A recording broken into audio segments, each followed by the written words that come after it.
Bom, gente, vamos falar de Libertadores da América. A Copa Libertadores é obsessão para a torcida do Palmeiras. Quinta-feira, hein? O bicho vai pegar no Allianz Parque. Palmeiras que arrancou um empate do Bombonera pela circunstância do jogo, né? Ficou de ótimo tamanho, porque o Boca Juniors teve pelo menos umas 5, 6 chances claras de gol, não conseguiu marcar. Aliás, isso é um problema na equipe argentina. O Boca Juniors não vem conseguindo marcar gols aí nas últimas partidas. Ontem perdeu para o River Plate 2-0, né? Também levou a campo uma equipe reserva, mas são já vários jogos aí, eu acho que já 10 jogos. Nos últimos 10 jogos o Boca acho que fez um gol só. Depois a gente pode até confirmar esse dado, mas o Boca Juniors vem sofrendo muito no seu setor ofensivo. E aí, diante dessa circunstância, jogando no Bombonera, que é sempre um caldeirão, claro que foi um belo empate. Mas o Palmeiras dá sinais de que tá no limite, sabe?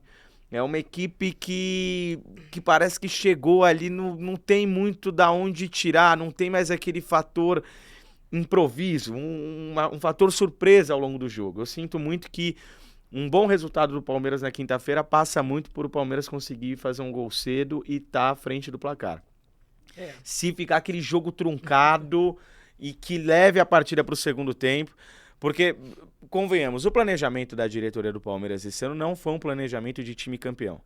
A senhora Leila Pereira é irônica, muito irônica, né? Vai à mídia, fala do avião, né? Peita a torcida, provoca a torcida falando que quando ajudava no carnaval, e é verdade, não tinha as cobranças, mas o planejamento da senhora na temporada foi pífio, foi péssimo. O Palmeiras perdeu peças fundamentais e não repôs, né?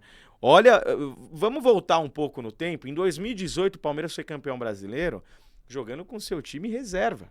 Praticamente todo o campeonato. O Palmeiras priorizou a Libertadores, foi eliminado pro Grêmio, colocava o time reserva no Brasileiro e os reservas ganhavam e ganharam o campeonato.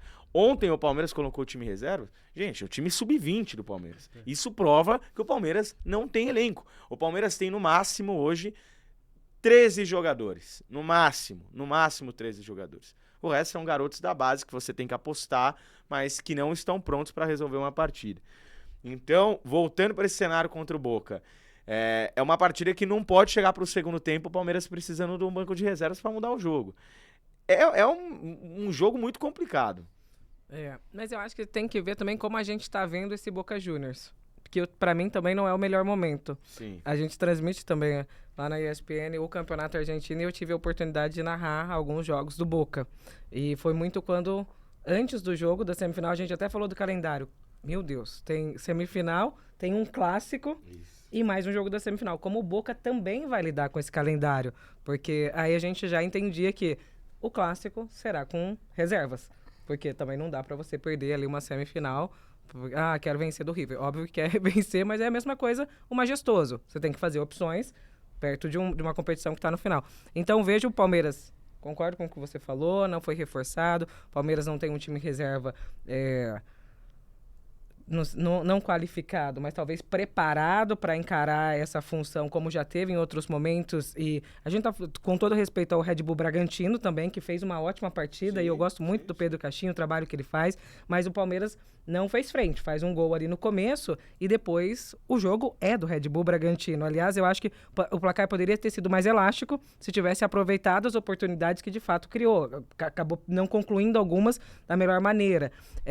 Então acho que o Palmeiras tem isso, mas eu também vejo um Boca que não é o Boca que a gente já viu em outros momentos, e eu acho que dá sorte o Palmeiras nisso. Porque não se preparou a ponto de chegar numa semifinal com aquele time forte. Há 2, 3 temporadas a gente viu o Palmeiras na fase de grupos, aliás, a melhor fase de grupo, quem fazia era o Palmeiras, com mais gols, e você falava, é certo na final. Com quem vai jogar, aí era a questão de quem chegará. E agora a gente se questiona, Boca ou Palmeiras? O 0-0 se comemora, foi um resultado muito bom, então na Bombonera, e antes não teria essa possibilidade de sair. Então eu acho que apesar de não ter se preparado, o Palmeiras contou muito mais com a sorte de também pegar um Boca, que na minha opinião, acompanhando os jogos do argentino, não é uma superpotência, como também já foi um dia mais forte. Sim. Então talvez sofra menos, porque também não pega um Boca no seu mais alto nível, mas o Palmeiras... É aquela, entre 20 times de um brasileiro ou de Libertadores, você não consegue manter, ficar no pico da montanha, era rarefeito, né? Então é muito mais difícil manter. Então, óbvio que a gente sabia que o Palmeiras ia oscilar, mesmo tendo um ótimo técnico um momento ou outro. Mas daí, oscilar por falta de peças... Pois é. Aí que tá o problema. Tá claro, o Abel tá irritado, ele tá incomodado, ele não vai falar porque ele é um técnico também paizão que coloca o grupo dele muito na mão. Mas ele tá muito incomodado. Eu acho que as irritações dele na coletiva passam por isso. Ele fala, gente, eu não tenho o que fazer. Entendeu? Tô colocando os menudos, os garotos aí pra jogar.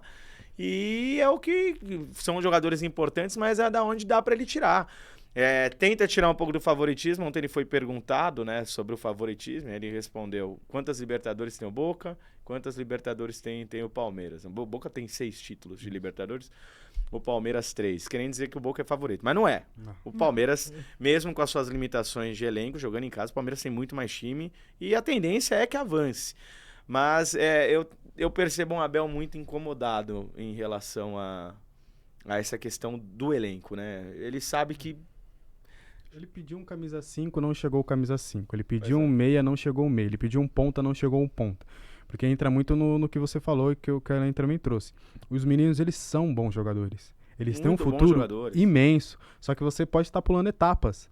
Né? Você está jogando uma responsabilidade num Luiz Guilherme com 17 anos que ele não deveria ter. Sim. Do Kevin, que acabou de ser destaque da Copinha, do próprio Hendrick. Ele fala isso ontem, Alex, na ironia, mas é um claro recado para a diretoria do Palmeiras, que ele vira e fala assim, qualquer dia eu vou ser processado, né, nas leis trabalhistas de colocar um monte de criança para jogar. É nessa brincadeira que ele dá uma cutucada Cutucou clara claramente. na diretoria. Direta, né? Exatamente. Passivo-agressivo. Então, acho que é um erro claro da diretoria e que é uma lição que tem que ser bem lembrada para 2024. Mas falando propriamente do Boca Juniors, a gente falou na semana passada, né? E acredito que a grande questão seria a La Bombonera, porque como a Elane trouxe, eu até entendo que a gente às vezes supervaloriza o Boca Juniors pelo que foi no passado, mas desde 2007 não chega numa final de Libertadores. Sim. Mas é muito pela mística da La Bombonera. Palmeiras não jogou bem lá, ofensivamente foi pobre, defensivamente foi muito bem. Segurou o 0-0, para mim é um bom resultado por toda a mística que é Boca Juniors e La Bombonera. Eu acredito que no Allianz Parque é franco favorito. Acho que eu coloco ali claramente 80%, porque realmente o Boca Juniors não vem jogando bem. O Cavani, que a gente esperava, não está jogando bem também. É um time que está quase como reserva do Palmeiras, está dependendo dos jovens. E no caso é o Barco, que é o mais lúcido ali, o que consegue tirar alguns coelhos da cartola. Então acho que o Palmeiras deve sim passar do Boca Juniors e acho que não deve ter problemas para passar do Boca, não. Ô Alex, você comentou no fator aí da mística do Bombonera e olha só que engraçado, eu vou resgatar de cabeça rapidamente os jogos que eu lembro. A Bombonera tem muita mística, mas contra clubes brasileiros não é bem assim. Em 2000, Palmeiras e Boca, a primeira final da Libertadores. No Bombonera foi 2-2 o jogo. 2-2. Se eu não me engano, foi 2-2. Se não me engano, 2-2.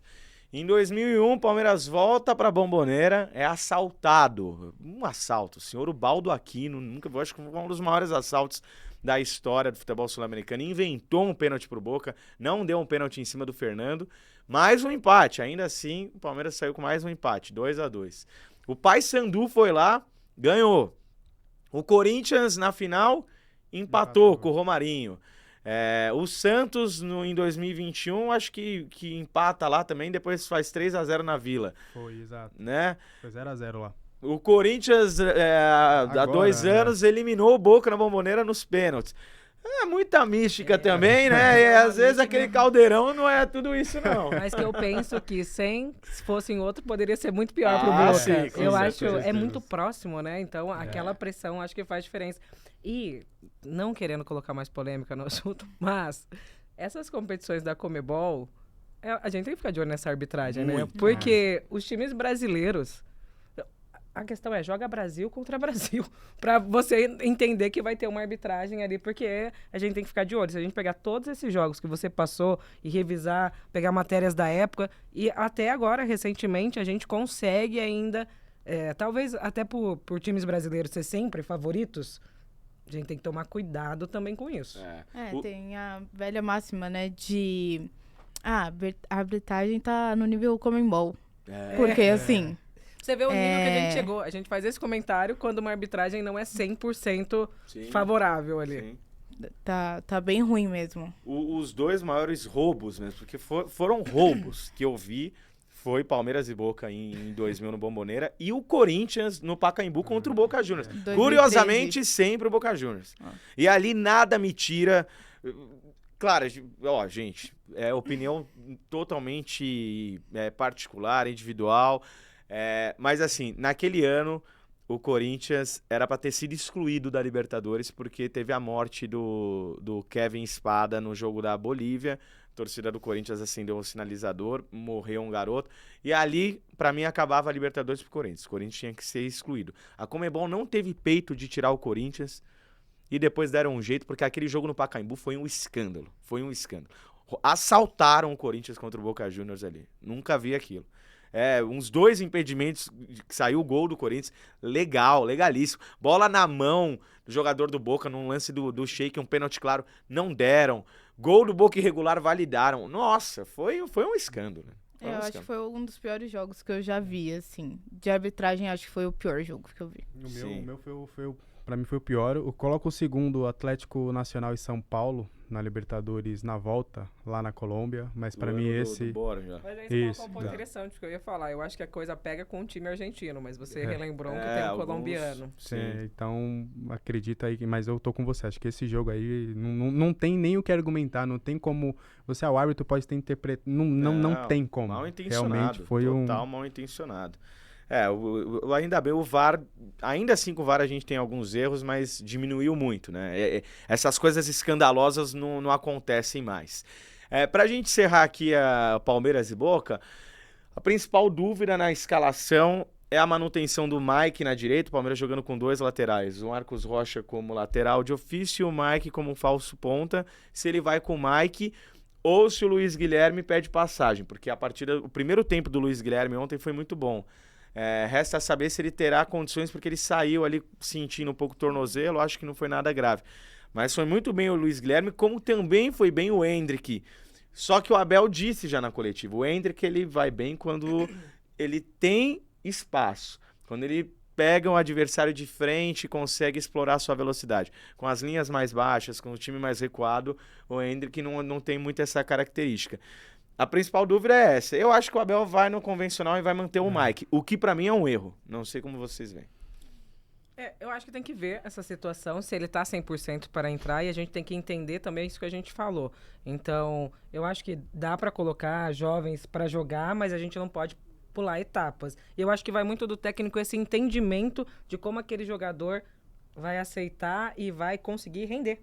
Então, ele teve um jogo no Brasileiro, você já tá ali no topo, mas você sabe que tá difícil para chegar, mas então vamos se manter aqui entre os primeiros. E você tem um jogo decisivo, que é vencer ou vencer, para você estar na grande final de talvez o título mais buscado aí pelos times que estão no Brasil, né? No caso, sim. Agora só tem 4, então tá muito mais fácil. Então eu acho que pode entrar com o convencional e em algum...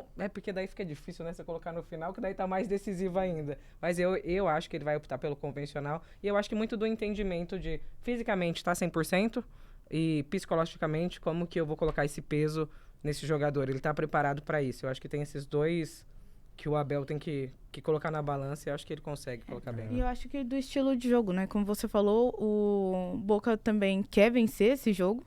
A gente não pode esquecer disso. Não é o Boca que era em 2005, não é. Sim. Mas ainda é o Boca. E eles vão jogar fora de casa, então eles vão vir muito fechados.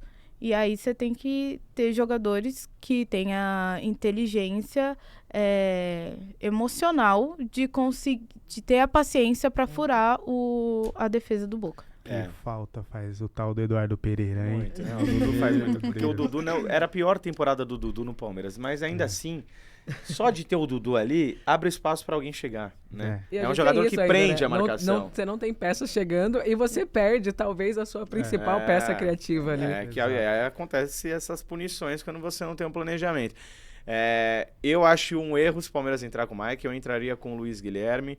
E o Abel, ele tá impaciente, tá peitando. Semana passada acho que ele deu uma resposta muito desrespeitosa até pro Paulo Massini, que é um grande jornalista, foi meu professor na faculdade, inclusive, e é palmeirense. O Massa é palmeirense, o Abel foi no meio dele, porque o Massini meio que sugeriu, né? Ele perguntou, mas quem que eu coloco? Você sabe? E o Massini deu algumas opções, entre elas foi o Luiz Guilherme jogando aberto pela ponta, o Arthur iria pelo outro lado, eu acho que eu entraria com essa formação. E uma outra interessante que eu estava discutindo, que não foi testado, eu acho que o Palmeiras está perdendo muito meio. E por que não entrar com Zé Rafael, Gabriel Menino, Richard Rios e Veiga? E aí você libera o Menino para ser esse homem, porque o Menino já jogou como um falso ponta direita ali. Poderia ser uma alternativa interessante, mas essa aí pode esquecer, porque o Abel nem testou essas formações nas últimas rodadas e não vai fazer isso. E calma, Abel, não precisa responder, é ignorante para mim, né? Foi só uma sugestão. Mas pode contratar de auxiliar também. Se o Castanheira aí abrir mão do cargo, eu tô disponível, viu, Abel? Tamo junto. Bom, a outra semifinal pra gente fechar na Libertadores, um jogaço, e foi um jogaço de bola no Maracanã.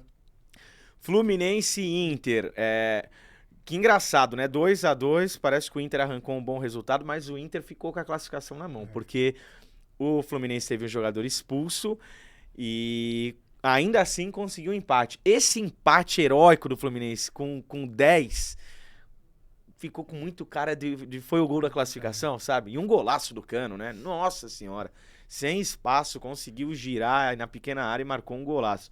Mas é um jogo muito indefinido. Eu não sei o que esperar desse Inter e Fluminense no Beira-Rio, viu?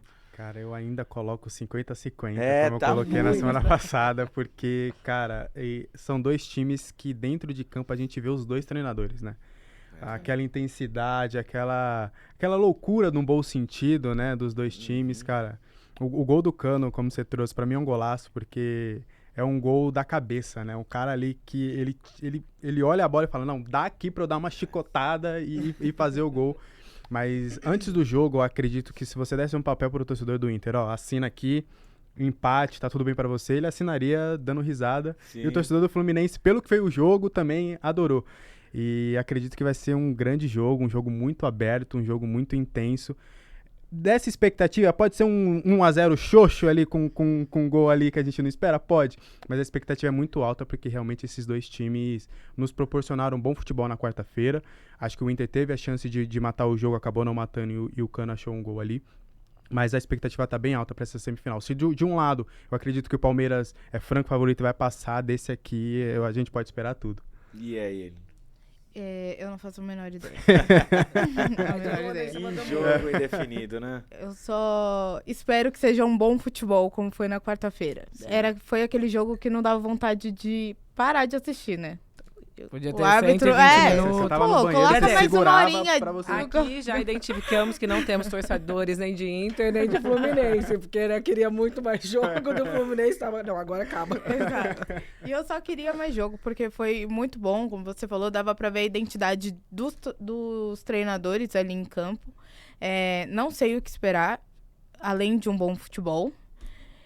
E acho que tá muito mais aberto do que o do Palmeiras. O Palmeiras eu acho que é favorito.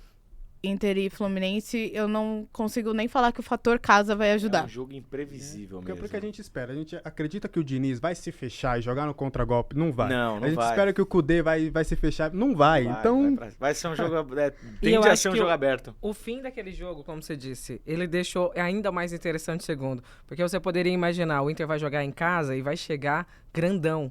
Porque sabe que vai ter desfalques por causa da expulsão e deu aquela atropelada. Mas o empate heróico deixou o Fluminense também, tipo, grandão pra falar. Não, a gente buscou aqui. Dá lá, é o que você falou. Tá com carinha de título da salvação, gol da salvação e tudo. Então, tipo, eu acho que no fim equilibra também, né? Porque daí esse também balança um pouco, esse cresce o que já tava ali embaixo. Vamos fazer os palpites aqui?